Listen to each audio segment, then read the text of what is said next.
Gelincir Kepleset dong. Gelincir jatuh terjebak dalam genangan. Pada intinya kalau kita menjalani ikhlas dan menerima siapa aja jadi Bertanggung rezeki. jawab terus optimis. Tekad dan nekat juga perlu.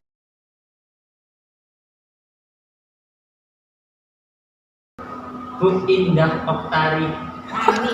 Oh, siapa? Iya, Ani. Oh, Bu Indah Oktarianing Tias.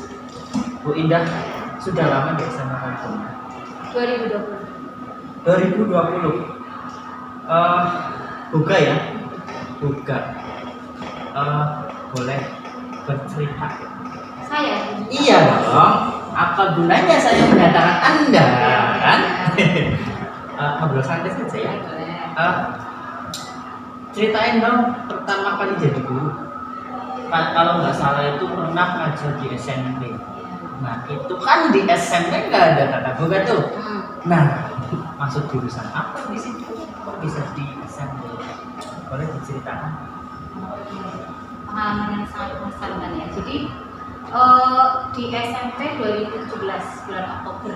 2007 bulan pertama kali lulus Pas tahun 2015. Nah 2 tahun itu apa? Kalau boleh tahu Berwirausaha. baru punya usaha. Jadi, sebetulnya 2015 begitu lulus itu sudah menebar amplop coklat ya ke sekolah-sekolah, tapi ya belum ada kesempatan, belum ada panggilan. Jadi tiba-tiba terbesit buat bangun usaha ulang di bidang kuliner. Terus begitu 2017 itu sebetulnya diminta tolong karena kebetulan di sekolah itu di SMP tersebut guru seni budayanya itu sakit, jadi udah kosong panjang. Akhirnya saya diminta tolong buat mengisi yang menggantikan sebentar di mapel yang bukan ya sesuai 1 jurusan tahun kalau nggak salah, sekitar 1 tahun. Terus 1 tahun mungkin 2018 itu baru saya masuk di prakarya. Jadi kalau di SMP itu kan ada prakarya. ngajarnya Prakarya itu gambar atau ya apa? semuanya ada, Oh. keterampilan, pengolahan. Jadi ya sebetulnya memang ke situ idealnya kalau lulusan tata boga di prakarya kalau di SMP. Jadi di sana ada pengolahan, keterampilan, terus budidaya, sama satunya rekayasa. Jadi 2020 baru Berarti 2017 di SMP, 2020 di SMK. 3 tahun ya. Ya, 3 tahun. Nah, proses masuk SMK-nya gimana? Seleksi dong. Nah, iya tahu. Maksudnya dapat dari info dari mana atau memang langsung ujung-ujung menyebar amplop coklat kan gitu? Ya tahu sih dong. Pasti. Seleksi ya. Coba. Jadi 2020 bulan apa ya? Waktu awal Covid itu Maret ya kalau nggak salah. Itu tiba-tiba ada teman saya, sebutin namanya nggak nih? Boleh dong. Ya, boleh ya. Aduh, Gita Pangestika itu dulu teman saya di kampus ya, satu kontrakan, satu kosan. Itu dia kan betul juga ngajar di SMK. Ya, jadi kan informasi lowongan pasti mereka dapat kan. Nah itu tiba-tiba ngabari, Mbak, kelihatannya ada bukaan guru tata boga. Sebenarnya disebutin nggak nih? Boleh dong. Ya. Boleh dong.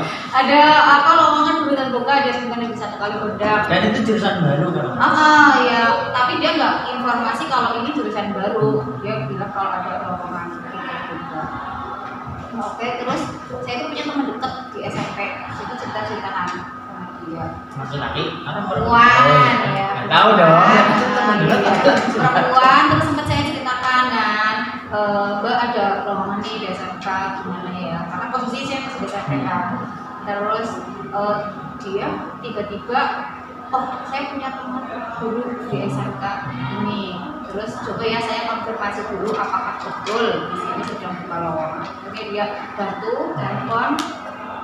Terus iya ternyata memang betul itu jaraknya dalam 1 minggu itu. Kalau nggak salah, andai kata saya hari Senin nih kasih tahu ke teman saya, dia bilang hari Kamisnya itu tuh seleksi. Ya, jadi siapin saja lamarannya. Jadi gitu.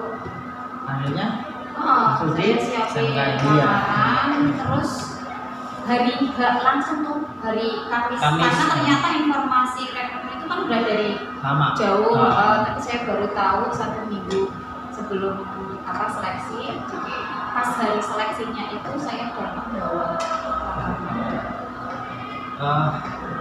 Di situ belum tahu ya bahwa ini jurusan baru. Apa udah? sudah Berarti dari rumah sudah mikir nih kalau saya keterima di SMK dengan jurusan baru, berarti saya fight dong. Gimana sih nanti mengelolanya? belum sampai ke situ. Belum. Pokoknya fokusnya karena ini ya, merasa kalau tata boga di SMP itu kan lebih sesuai, maksudnya dengan jurusan saya ya, pendidikan konsentrasi tata boga. Jadi lebih fokus, nanti akan lebih sesuai dengan bidangnya. Itu belum sampai ke nanti saya seorang diri di sana membangun kerajaan, itu belum sih. Ya. Oke, itu terus gimana rasanya setelah masuk di SMK? Perbedaannya pasti signifikan sekali dengan SMP. Apa sih rasanya? Rasanya bergembira.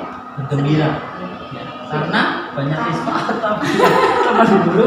Banyak siswa, banyak teman guru, dan saya merasa lebih terpakai. Pakai berarti Maksudnya pakai ini kata-kata bahaya sekali kan? ini bermanfaat, oke. ya lebih karena itu ya, sesuai dengan bidangnya. Langsung ke SMK itu kan benar-benar turun langsung ya, mengelola satu jurusan yang tata boga gitu ya. Bukan membandingkan ya, kalau di SMP itu kan prakarya, keterampilan yang keterampilan saya memasak itu nggak all out gitu ya di sana. Jadi begitu masuk SMK yang tata boga ya memang kita setiap hari di dapur mengolah semua masakan Indonesia dan sebagainya. Jadi lebih sesuai lah, lebih sesuai dengan bidangnya. Nah, itu ya itu dari tata boga. Nah, ke sininya kemarin kan masuk terus ya itu kan jurusan baru ya. Apa-apa pasti belum tersedia. Untuk menanggulangi itu gimana sih caranya? Maksudnya, ada siswa banyak, baru ada nomor sekian gitu. Gimana caranya? Itu kan memang awal masuk di sini belum ada apapun. Kosong. Iya, gedung Bangun aja itu kan kerajaan. baru. Iya. Jadi gedung saya yang baru Iya, loh ya. iya. Ya pasti dong. Itu kan Yang bangunan. tukang ya, tukang bangunan. Tapi dengan waktu seleksi pun kan diminta membuat layout dapur gitu kan. Seleksi itu kalau ada 4 ya, 4 pelamar. Itu tuh kita diminta buat layout dapur. Terus memang begitu saya diterima, itu ketemu dengan tukang bangunan. Kepalanya betul lah ya. Mandor. Iya, mandor. Ya. Jadi ketemu sama mandor, diminta ini mau seperti apa dulu konsep ruangannya, itu belum dibongkar dari awal, cat, terus layout untuk kompor, wastafel dan sebagainya. Itu kan gedung ruang kosong yang kompornya itu saya sempat minta bantuan teman. Kebetulan teman saya yang udah ngajar itu cukup banyak yang lulusan. Jadi referensi lah ya. Nah, jadi kalau untuk lab dapur itu idealnya ada satu kelompok berapa siswa.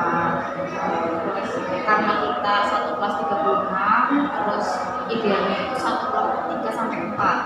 Akhirnya itu saya bertiga, berarti satu ruangan itu harus ada 12 set. Kelas berapa sih? 36. Tata boga. Dulu apa namanya tata boga itu kalau lulus berarti titanya SPD apa TB? Iya. Iya sekarang. SPD tetap. Karena pendidikan ya. Nah, ngomong-ngomong kuliah dari SMA itu memang benar-benar ingin masuk ke tata boga, apa memang tergelincir dari jurusan yang lain akhirnya masuk tata boga, apa gimana prosesnya? Tergelincir tergelincir, jatuh, terjebak dalam genangan. Berarti dulunya bukan Bukan pilihan. pilihan utama. Ya, memang kadang-kadang pilihan utama tidak sesuai harapan. Iya, betul. Mungkin memang bukan jalannya ya, jadi terjebak sih. Tapi pilihan utama apa? Matematika. Oh, matematika, pinternya itu. Ya karena memang saya lebih handal di hitungan ya daripada hafalan. Kan itu gue terutang ya. Ya, saya tidak ada ya. Berarti gurunya matematika tapi akhirnya keluar apa? Nah, ada perasaan apa namanya menolak nggak sih? Mungkin dengan pengennya nang matematika malah jadi nang boga gitu. Iya. Ada rasa menolak, Bukan menolak sih, kayak belum menerima. kecewa. Iya, itu waktu awal aku juga pengalaman gitu kan. Tapi terus seiring berjalannya waktu, dorongan dan dukungan orang tua ya. Kalau saya itu tipikal yang prioritas itu orang tua. Jadi kalau orang tua memberi dukungan apapun itu paling gede yang saya pegang orang tua. Terus jadi terjebak orang tua mendukung, mendorong untuk diambil pilihan meskipun itu bukan pilihan utama ya, diambil dengan motivasi Tergelincir lah kamu. tergelincir ya, terjebak ya. Jadi bukan pilihan utama tapi banyak dorongan. Terus kalau jurusan itu kedepannya peluangnya bagus. Kata-kata yang teringat dari orang tua. Oke, aku yakin ini kata-kata seperti apa sih? Kata-kata ayah saya ya. Jadi waktu itu Bukan ayah saya dong. iya ayah saya Iya. Sumarno Oke. gitu ya. Jadi begitu saya sempat kan saya nggak mau gitu loh, mau mencoba lagi. Waktu itu kan masih ada Niatan mau. Oke. tapi orang nggak apa-apa, nanti kalau ada kesempatan di universitas lain yang masih ada bukaan itu penerimaan mahasiswa baru boleh ikut lagi, tapi kesempatan ini jangan ditinggalkan ya. Jadi waktu itu harus ada verifikasi dan sebagainya. Dan ini verifikasi, siapa tahu ini memang jalan. Terus ya, terus memberi contoh, beliau punya teman yang dia buka usaha di bidang kuliner dengan modal 5 juta, kalau itu ceritanya 5 juta, ke depan berjalan itu udah sampai puluhan juta ya. Jadi omsetnya udah tinggi. Nah itu apalagi tetap buka. Terus jadi motivasinya itu siapa tahu nanti orang tua punya modal setelah kamu lulus bisa buka usaha. Itu yang akhirnya mantap di data buka. Nah, itu kan ceritanya. Nah, sudah lama deh Kak pernah merasa menjumpai anak yang seperti itu masih, maksudnya nih, saya dari sekolah pengen daftar di akuntansi nih, ya sama dong tergelincir ke tata buka. Jadi kan anak itu mungkin males apa kayak Bu Indah kan pasti tahu lah anak-anak seperti itu. Gimana sih cara membangunkannya? Sempat jadi siswa tetap buka, jadi yang sekarang kelas 12. Angkatan pertama. Iya, angkatan pertama itu sempat beberapa. Jadi ketika teori atau praktek itu mereka kelihatan nggak bergairah ya, tidak semangat mengikuti. Terus ketika saya sempat menyampaikan kamu harus bertanggung jawab dengan pilihanmu, gitu. Ini kan bukan pilihan saya pengennya masuk di media. Terus karena alasan dia nggak pengen ke sana, keterimanya tidak juga, terus mereka ambil. Nah di situ saya langsung mengeluarkan pengalaman nih. Yang ini loh ya. Iya betul, dan mereka juga sudah tahu sempat ada beberapa yang main ke usaha. Jadi kan itu real ya, dan memang sesuai. Soalnya mungkin saya punya usahanya butik, itu kan nggak masuk ya. Jadi betul-betul masuk kayak terjebak, terus tiba-tiba bisa buka usaha yang sesuai. Terus saya lebarkan lagi dengan zaman sekarang itu kan sudah ada beberapa macam jenis jajanan ya yang dijual di depan. Nggak harus punya gedung sendiri lah ya, di depan toko atau sosial media juga bisa. Nah, itu kan juga bisa. Jadi itu sih yang saya lakukan siswa. Pada intinya kalau kita menjalani ikhlas dan menerima, saya tahu bertanggung jawab, terus optimis, tekad dan nekat juga terus. Nah, tadi bilang ada yang datang ke usaha, berarti Indah punya usaha apa itu? Kafe apa coffee shop? Berjalan sudah dari 2015 2015 sampai 2021. Oh, sampai 2021. Nah, 2015 2021 berarti waktu itu sambil ngajar ya? Nah, gimana sih caranya membagi waktunya itu, sedangkan di sisi lain jadi guru, di sisi lain menjadi pemilik kafe gitu kan? Siapa tahu ada yang karyawan sakit kan, harus menggantikan. Gimana sih cara membagi waktu dan kesehatannya ini? Apa sekolah tidur apa gitu? Siapa tahu kan? Ya, apa ya, bagi waktu itu saya tipe yang manajemennya itu nggak baik ya. Jadi saya nggak pernah membagi itu sejalannya aja. Dan sempat ya? Kalau kesehatan itu ya kan kita sendiri nih yang paham, dan alhamdulillah tuh saya kuat ya. Kuat. Yang penting maksudnya gini, yang penting kita ketika kita merasa lelah harus tidur, harus istirahat, ya istirahat. Terus jadi untuk pembagian waktu yang utama itu kan berarti di ngajar ya, guru itu kan sudah ada waktunya. Waktu di SMP jam 7 sampai jam 2, terus sekarang di SMK jam 7 sampai setengah 4. Itu yang harus saya jalankan ya waktunya. Terus kalau untuk di tempat saya itu kan yang lebih sebetulnya kondisional ya, nggak ada jamnya, saya jam 5 sampai jam 12.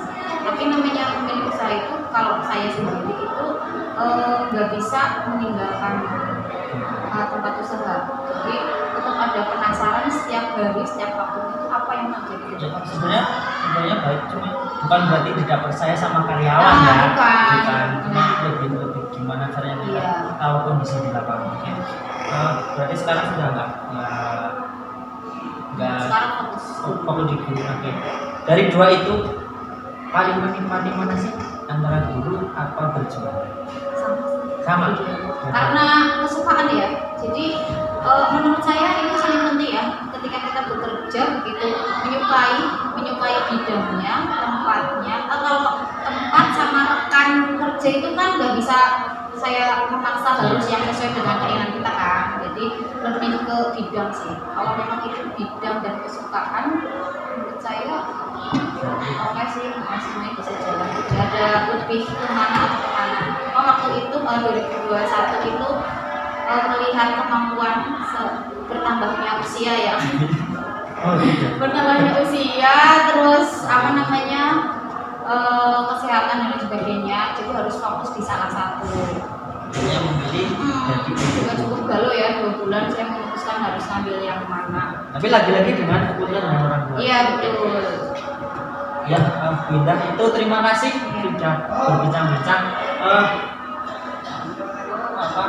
Minta pendapatnya atau saran ya untuk anak-anak yang salah jurusan lah kasarnya, tergelincir kayak Binda itu loh. Sarannya dong gimana biar mereka bisa bangkit lagi. Ya, sarannya apa sih? Sarannya itu sebenarnya apa ya? Tidak mudah menyerah atau melihat ini ya. Ketika itu sudah meskipun bukan keputusan ya, terjebak jebakan itu kan harus dijalani. Contohnya siswa nih, ketika dia ternyata harus masuk di jurusan tata boga yang awalnya bukan menjadi pilihan mereka, dia kan dia mau masuk ke sana memilih oke, saya diterima di tata boga dengan waktu 3 tahun ya, lulus dari SMA kan harus dijalani. Sebenarnya meninggikan rasa penasaran juga positif gitu loh, jangan negatif lalu pasti kesel dan lain sebagainya, atau dianggap tata boga masa kan nggak perlu sekolah. Iya, mungkin pikiran-pikiran negatif dilakukan bacaan. Lulusan tata boganya jadi apa aja? Sekarang sudah harus lebih kuat, lebih ingin menunjukkan ke semua orang bahwa jurusan tata boga itu yang peluang kerjanya lebih banyak, bisa lanjut kuliah, bisa buka usaha sendiri, bisa kerja di industri, perhotelan dan sebagainya, bisa kerja freelance juga ya. Nah itu terima kasih banyak